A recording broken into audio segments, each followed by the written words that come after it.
Peter Von Panda here. As I mentioned, I'm going to take a look at some watches that are pretty popular, easy to get, very affordable, but can make some cool watches to bust around and use on a day-to-day basis. This one is a US Polo Association Sport Men's US9061 black rubber strap watch, and comes in this nifty box. It's packaged just like this, brand new.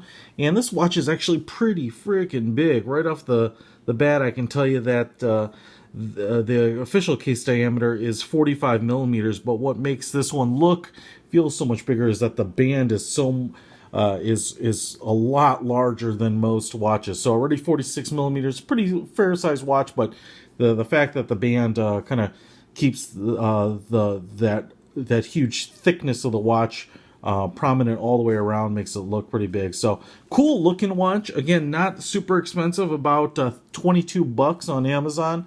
So I think a lot of watch for the money and definitely a lot of style. So I'm going to go ahead and give this one a wear and a whirl and tell you a little bit more about it later. All right, guys. Hey, I was fooling around with this US Polo Association men's sport watch, and one thing I'll throw out about this is that this is a $75 retail watch. You can find it pretty regularly for in the $25 range, and for that, I think you're getting a whole heck of a lot of watch and style.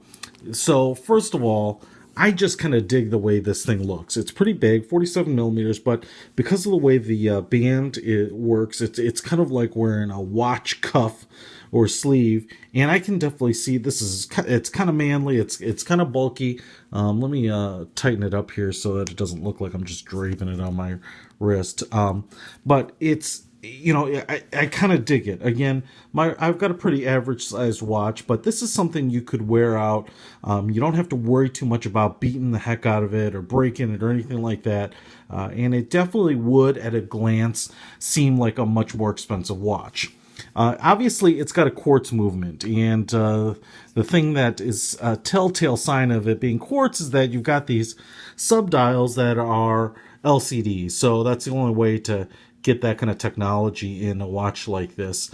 One of the things I will tell you right off the bat is this is the mode button down here, and I figured out that you could change the time.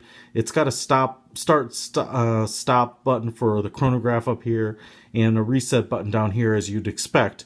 I could not figure out what these do, and I'll be honest, I didn't go to the instruction booklet to figure it out, but right there we've got it basically on the seconds, and you can see that the seconds on the analog portion don't exactly match on the digital portion.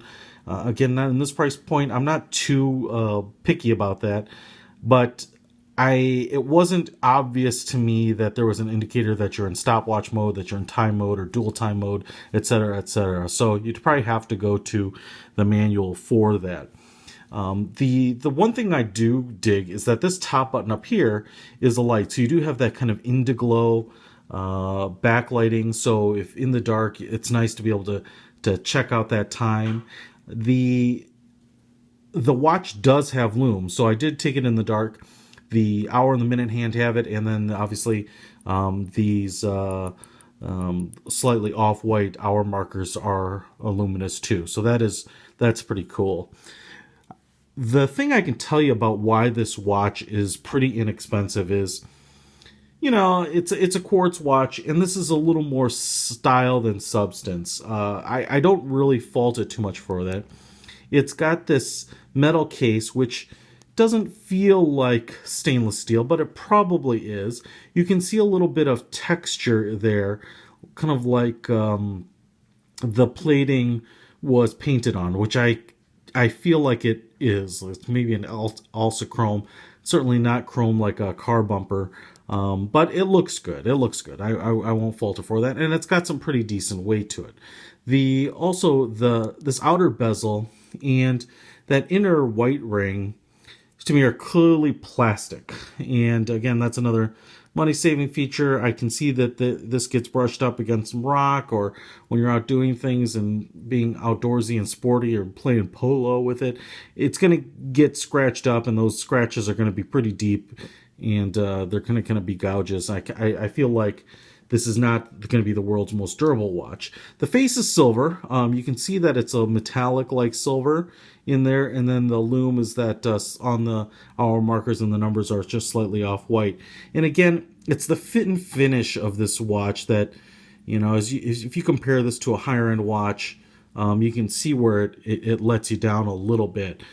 For instance, if you look at the subdials, those LCDs dials, the screen, the silk screened markings on them isn't really perfectly lined up with the circles on the window. So it's just, the attention to detail is there, but in a price point like this where you have manufacturing processes with a lot of different types of materials, and probably being assembled at some level by machines, it's just, you just can't expect a whole lot. But like I said, at a glance, I think it's pretty nice. Again, also the details here on the band. So you can see where the band meets the case, and you can see that there are some pieces that aren't the world's greatest fit either. It's some rough edges on the band there on the rubber, and then again, not the most snug fit. You can get your fingernail in there. It's not a sharp edge, but the plastic is a little wider than the metal there, and just kind of those the different details that you'll kind of pick up as you look closer at it. The back is just a flat stainless steel backing there. Quartz movement, like you said, US Polo Association stamped on the back. Japanese watch, and again, the cool thing is just some of the details. So even in the rubber strap here, textured down the middle, but then it's got these metal pieces that are inlaid into the watch. I don't know that these are particularly useful. They're not connected to each other it appears, because you can flex it and see that they move and they separate. But again, it adds some style. If this were a really high-end watch that someone put a lot of really strict manufacturing and process to, and used kind of really high-end materials, I would see it being very, very expensive. But like I said, for about $22 to $25, this is a whole heck of a lot of watch, and I would be happy to wear it kind of on your day trips and out and about when you don't want to wear something that's more valuable, but it keeps that sporty style. So check it out, US Polo Association. This is kind of one of two watches that they have in the same style but in different colors. I'll see if I can hunt the other one down and show that to you too. But like I said, for $20, just kind of an incredible amount of style, but don't expect the world in terms of construction quality. Peter Von Panda out.